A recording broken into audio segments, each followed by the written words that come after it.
اسلام آباد میں مرکزی امام بارگاہ سے نماز ظہرین کے بعد برآمد ہونے والا نویں محرم الحرام کا مرکزی جلوس اپنے روایتی راستے پر رواں دواں ہے۔ جلوس کی سیکیورٹی کے لیے 3000 سے زائد سیکیورٹی اہلکار تعینات کیے گئے ہیں۔ مزید تفصیلات جانتے ہیں ڈان نیوز کے نمائندے امید علی سے۔ امید بتائیے۔ اسلام آباد میں نو محرم الحرام کا مرکزی جلوس اسلام آباد کی جو مرکزی امام بارگاہ ہے G6 میں جو واقع ہے، وہاں سے نماز ظہرین کے بعد جو ہے برآمد ہو چکا ہے۔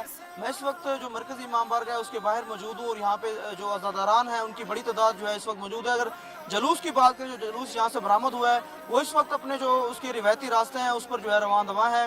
روایتی راستوں میں جو ہے وہ یہاں سے جو ہے مرکزی امام بارگاہ سے برآمد ہو کے میلوڈی چوک پہنچے گا۔ میلوڈی چوک سے ہوتا ہوا پولی کلینک اسپتال، اور پولی کلینک اسپتال سے ہوتا ہوا جو لقمان ہے، جو حکیم لقمان روڈ ہے، وہاں سے جو گزرتا ہوا یہاں پہ جو مرکزی امام بارگاہ ہے یہیں پہ ہی آ کے اختتام پذیر ہوگا۔